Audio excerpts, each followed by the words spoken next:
우리 신앙 고백드립니다. 전능하사 천지를 만드신 하나님 아버지를 내가 믿사오며 그의 아들 우리 주 예수 그리스도를 믿사오니 이는 성령으로 잉태하사 동정녀 마리아에게 나오시고 본디오 빌라도에게 고난을 받으사 십자가에 못 박혀 죽으시고 장사한 지 사흘 만에 죽은 자 가운데서 다시 살아나시며 하늘에 오르사 전능하신 하나님 우편에 앉아 계시다가 저리로서 산자와 죽은 자를 심판하러 오시리라.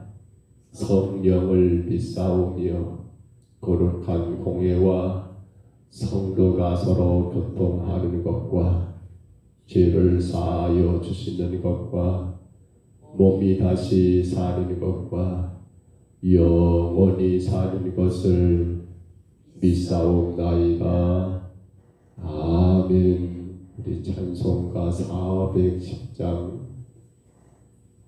찬송가 410장입니다.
5절로 19절 말씀입니다. 이사야 10장 5절부터 19절까지입니다.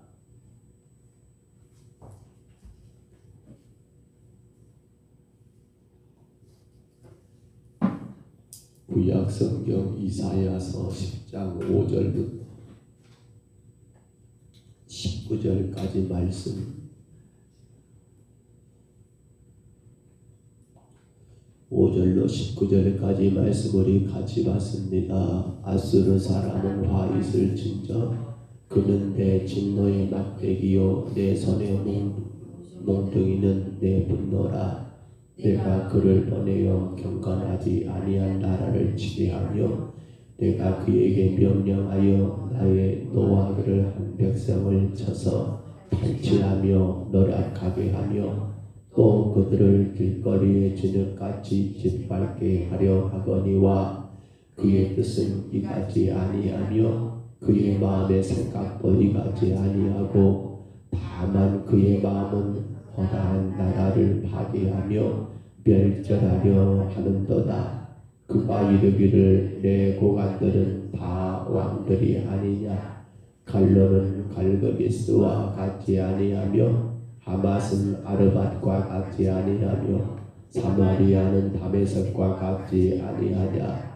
내 손이 이미 우상을 섬기는 나라들을 쳤나니 그들이 조각한 신상들이 예루살렘과 사마리아의 신상들보다 뛰어났느니라. 내가 사마리아와 그의 우상들에게 행함같이 예루살렘과 그의 우상들에게 행하지 못하겠느냐 하는도다. 그러므로 주께서 주의 일을 시온산과 예루살렘에 다 행하신 후에 아수르 왕의 안악한 마음의 열매와 높은 눈을 자랑을 벌하시리라. 그의 말에 나는 내 손의 힘과 내 지혜로 이 일을 행하였나니 나는 총명한 자라. 열국의 경계선을 걷어치웠고 그들의 재물을 약탈하였으며 또 용감한 자처럼 위에 거저한 자들을 낮추었으며 내 손으로 열국의 저물을 얻은 것은 새 보금자리를 얻은 같고 온 세계를 얻은 것은 내버린 알을 주 같았으나 날개를 치거나 입을 벌리거나 뒤적이는 것이 하나도 없었다 하는도다. 도끼가 어찌 찍는 자에게 스스로 자랑하겠으며 톱이 어찌 겨는 자에게 스스로 금쾌하겠느냐. 이는 막대기가 자기를 드는 자를 움직이려 하며 몽둥이가 나무 아는 사람을 들려함과 같으니로다. 그러므로 주 만군의 여호와께서 살찐 자를 발휘하게 하시며 그의 영화 아래에 불이 붙는 것 같이 명렬히 타게 하실 것이라. 이스라엘의 빛은 불이 되고 그의 거룩하신 이는 불꽃이 되실 것입니다. 하루 사이에 그의 가시와 진레가 소멸되며 그의 숲과 기름진 밭의 영광이 전부 소멸되리니 병자가 점점 쇠약하여 가물 것이냐. 그의 숲에 남은 나무의 수가 희소하여 아이라도 능히 계수할 수 있으리라. 아멘. 우리는 지난 시간까지 북왕국 이스라엘에 대한 하나님의 심판이었지요. 북왕국 이스라엘은 하나님 앞에 불순종하여 세상 나라의 전형으로 불순종한 세상 나라 그 전형의 모습을 갖춤으로 심판과 경고가 이어졌었고요. 이제 오늘 본문에 등장하는 아수르는 교만한 나라의 전형이죠. 교만의 전형. 그렇습니다. 하나님이 그 아수르를 당신의 도구로 사용하신 뿐인데 근데 그들은 마치 그 모든 것들이 자기 힘에서 나온 거냐. 오늘 본문도 내용이 그러잖아요. 그렇게 교만하고 교만했을 때 하나님의 절대적인 주권에 도전하는 그런 교만한 나라 아수르를 하나님이 심판하시고 또 경고하신 메시지가 오늘 본문인 것을 봅니다. 읽었던 말씀을 잠깐만 정리해보면요. 5절부터 우리가 11절을 보시면 범죄한 나라들을 징벌하실 목적으로 하나님이 아수르를 강하게 하셨죠. 그러니까 하나님께서 범죄한 나라를 누굴 통해서 아수르를 통해서 징벌하시기 위해서 그들에게 힘을 주셨고 능력을 주셨다는 말입니다. 근데 아수르는 이걸 깨달아요? 아니요, 깨닫지를 못하고 스스로 절대 권력을 갖춘 것처럼 착각하여 교만한 마음으로 하나님의 신성을 모독하고 그리고 자기 목적 따라 그렇게 나가는 것을 오늘 본문이 기록하고 있고요. 아울러 12절로 19절에 보시면 이제 아수르를 하나님이 일으키신 목적, 아수르에게 힘주신 목적이 뭐였습니까? 남유다를 하나님이 쉽게 말하면 심하게 혼을 낸 거죠. 남유다, 예루살렘. 이들이 정신을 못 차리고 따지다니까 하나님이 헛된 것을 따르니까 이 남유다를 하나님이 벌하시기 위하여 여러분 아수르에게 그렇게 그 목적으로 그들을 사용하시고 그 사용한 목적이 닿으면 어떻게 돼요? 그것들은 이제 끝나고 사라지게 될 것을 예언하신 말씀이 오늘 본문인 것을 볼 수 있습니다. 그렇습니다. 결국 이 아수르는 612년입니다.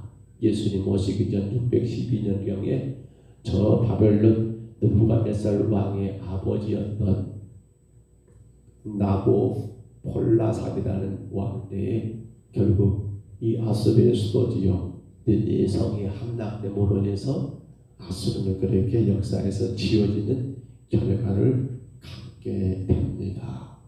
우리가 뭘 생각해야 합니까?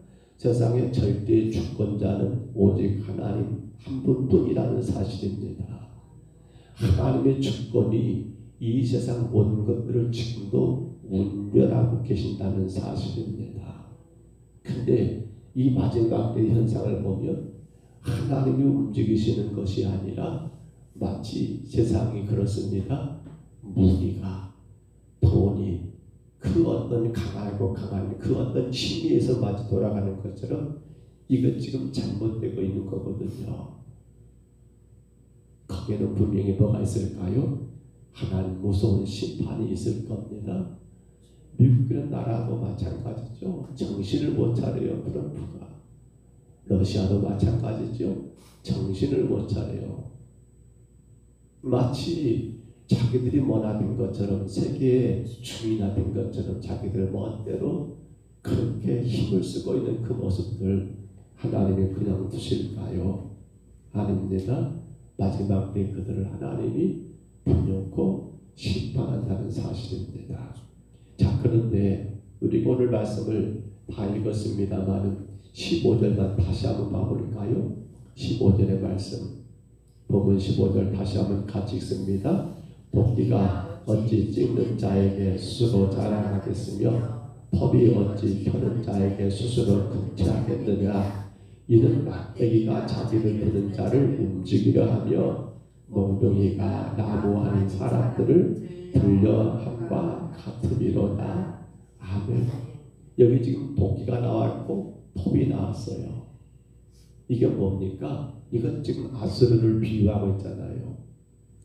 도끼는 여러분 이 농부 아니면 어떤 사람의 손에 들려가지고 그 도끼가 혹은 나무를 찍는다든지 그게만 사용될 뿐이에요. 자, 톱이 있습니다. 톱을 여러 목수가 이 톱을 가지고 어떤 목재를 썰고 써는데 그렇게 사용될 뿐이에요. 그러면 생각해 보세요. 도끼 자체는 의미가 있어요? 없어요? 톱 자체는 의미가 있어요? 없어요? 전혀 의미가 없어요. 그것이 목수의 손에, 그것이 나무꾼의 손에 들려서 그 목적대로 사용됐을 때 그게 가치가 있고 의미가 있는 것인데, 근데 오늘 톱이 도끼가 뭐라 하는 거예요? 그 자체가 의미가 없는데 오히려 그들이 자기를 들어서 쓰는 그 사람들을 움직이려고 했다는 거예요. 누구를 말입니까? 하나님이 아수르라는 그 나라를 톱과 같이 도끼와 같이 들어 쓰신 것 뿐이에요. 그러면 그들은 어떻게 합니까? 하나님이 쓰시는 대로 그렇게만 사용되고 그것이 다인데, 근데 오늘 성경을 읽어보니까 어떻게 하고 있어요? 오히려 쥐가 주인 되버려요. 주객이 전도된다는 말을 쓰지요. 아니 차라리 그 물건이 쥐가 주인 행세하는 거예요. 그리고 어떻게 해요? 자기를 들어 쓰는 자들을 자기 멋대로 움직이려 하고 있더라는 거예요. 그게 지금 아수르의 현실이었잖아요. 그거 하나님 가만두실까요? 가만두실까요? 하나님의 손에 들려서 사용되는 도구일 뿐이기 때문에 그 목적대로 쓰여지는 것이 그들의 사명인데, 근데 오히려 그들이 교만하게 자기들이 그 주인된 하나님을 자기들 마음대로 움직이려 하고 있는 이 어리석은 모습을 오늘 여러분, 근데 우리는 여기서 한 가지 생각해야 해요. 물론 우리가 톱이냐 도끼냐 이런 말이 아니라 우리는 성경에 보면요, 하나님 앞에 쓰임받는 도구들의 모습이 크게 두 가지로 나타나더라는 거지요. 하나는 뭡니까? 악한 도구를 쓴 건다는 거예요. 누구처럼? 오늘 아수르처럼 악한 도구. 그렇잖아요. 하나님의 아수르라는 그러한 도구를 들어서 톱과 같이 혹은 여러분 도끼와 같이 들어가지고 저 정신 못 차리고 있는 하나님의 선택한 백성들 유다를 징벌하는 도구를 쓰고 있는 거예요. 그런데 똑같은 이방의 민족이지만 또 선한 도구로 쓰여진 것도 있어요. 기억하실까요? 바사왕 고레스 말입니다. 그렇게 바벨론에서 유다가 멸망하고요. 여러분 70년 포로기가 끝났을 때 하나님은 누굴 통해서 저 이방의 왕 바사의 고레스라는 왕을 통해서 그들을 다시 여러분 예루살렘으로 돌아가게 하고 성전을 재건하게 하는 그 엄청난 일들을 하나님은 누굴 통해서 바사왕 고레스를 통해서 하더라는 거예요. 여기서 우리가 고민해야 해요. 물론 우리 모든 믿음의 성도들, 예수 그리스도를 구주로 믿고 영접한 성도들은 우리가 하나같이 하나님이 선한 도구로 쓰시기 위하여 우리를 부르셨다는 사실을 기억하셔야 해요. 근데 안타까운 게 있어요. 오늘 우리가 그렇게 쓰여지고 있는가를 생각해 보자는 거예요. 우리가 그렇게 사용되고 있는가를 생각해 보자는 거예요. 성도 여러분, 지금 이방의 나라들이 혹은 선한 도구냐 악한 도구냐, 물론 이것도 우리가 깨닫고 생각할 문제가 많지만, 그러나 무엇보다도 우리가 구원받은 하나님의 백성이 되었음에도 불구하고 내가 지금 어떤 도구로 사용되고 있는가를 보자는 거예요.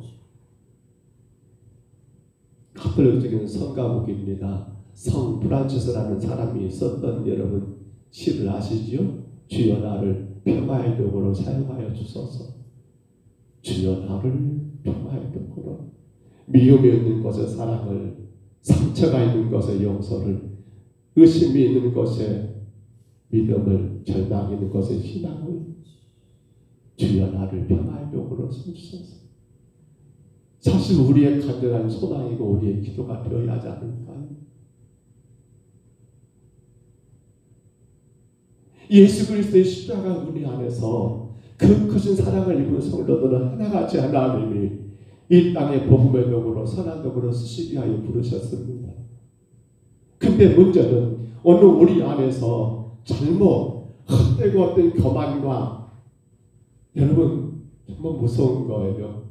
불순종으로 그렇게 일관하게 되면 하나님은 나를 분명 선한 도구로 쓰시고자 부르셨고 세우셨는데 내 삶은 여전히 삐딱하니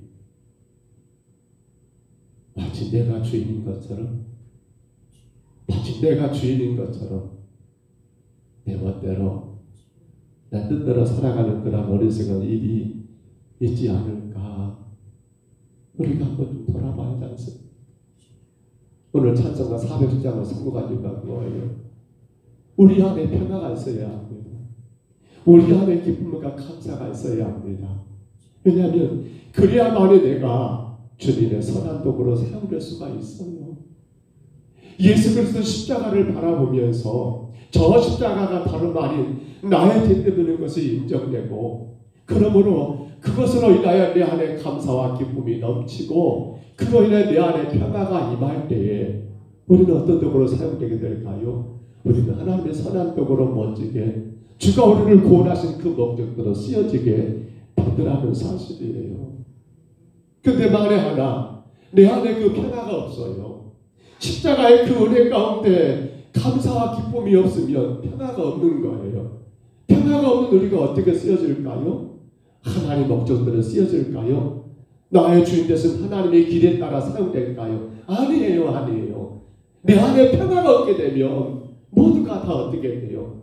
하나님의 목적대로가 아니라 내 목적대로, 마치 도끼와 톱이 주인된 그 손에 그 들려진 그것들에 사용되는데 오히려 그들이 반대로 그들을 사용하는 그 사람을 움직이려고 하고 있는 이 모습처럼 그렇게 사용되고 사용될 수 있더라는 사실이에요. 오늘 여러분, 우리를 여기까지 인도하신 하나님의 그 은혜, 오늘 저와 여러분을 지금까지 보호하시고 함께하신 그 은혜, 우리는 십자가의 그 은혜 안에서 우리 안에 큰 기쁨과 감사가 넘쳐나요. 내가 평화를 못 누리는데 내 안에 근심이 많고 내 안에 걱정이 많고 내 안에 불안하고 초조한데 어떻게 축복의 도가 되겠습니까? 저전에 내 안에 미움이 많고 내 안에 원망이 많고 내 안에 절망이 가득한데 어떻게 선한 도구로 하나님의 영광을 드러낼 수가 있겠습니까? 간절히 바랍니다. 오늘도 시작된 이 하루 우리 그렇게 기도하십시다. 주님, 내가 하나님의 선한 도구로 사용되게 하옵소서. 내가 오늘 또 만나는 사람들에게마다 하나님의 축복의 도구가 되게 하여 주옵소서. 그러기 위해서는 뭐가 먼저라고요? 십자가의 크신 은혜와 사랑 안에서 내 안에 기쁨과 감사가 넘쳐나는 평화, 보여지는 그 어떤 것 때문에 신당하고 낙심하고 원망하고 절망하고 미워하고 질투하고 이것이 아니라 그 평화가 희미하더라는 사실입니다. 프란시스의 그러한 기도였지요. 주여 나를 평화에 두고, 주여 나를 평화의 도구로 써주소서. 미움이 있는 곳에 사랑을, 상처가 있는 곳에 용서를, 분열이 있는 곳에 일치를, 의혹이 있는 곳에 믿음을 심게 하소서. 그렇게 불러지는 평화의 도구, 오늘 우리는 귀한 하루 축복의 도구로 사용되시기를 축원합니다. 복음의 도구로 써주시기를 주의 이름으로 축원합니다.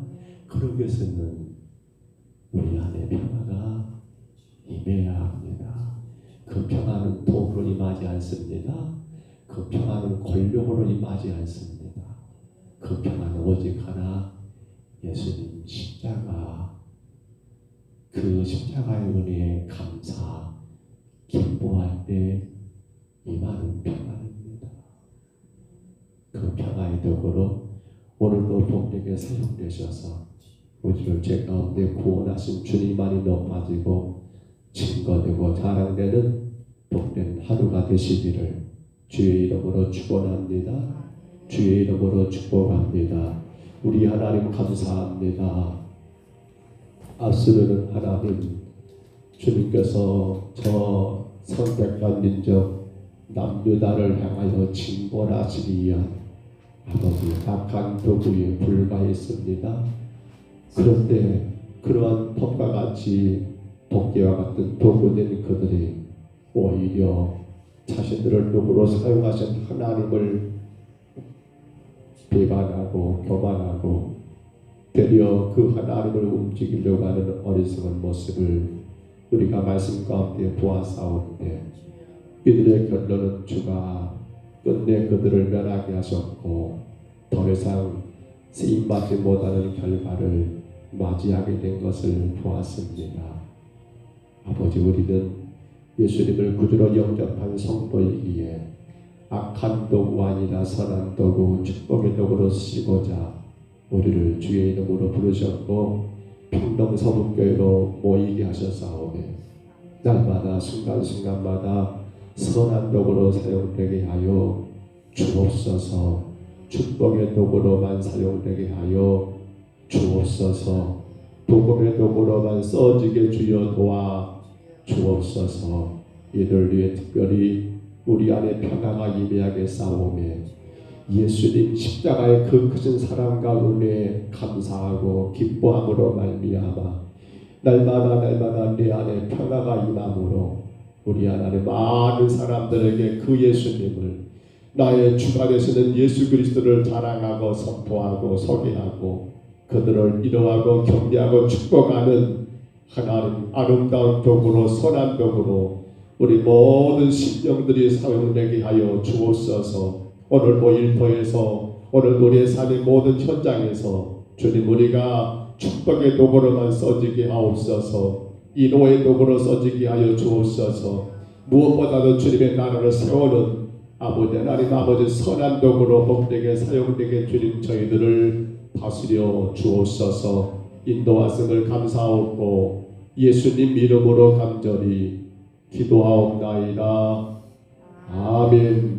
하늘에 계신 우리 아버지여 이름이 거룩히 여김을 받으시오며 나라의 임하옵시며 뜻이 하늘에서 이룬 것 같이 땅에서도 이루어지이다.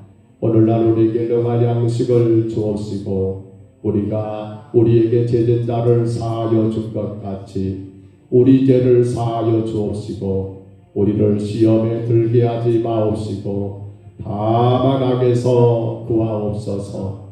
대개 나라와 권세와 영광 이 아버지께 영원히 있사옵나이다.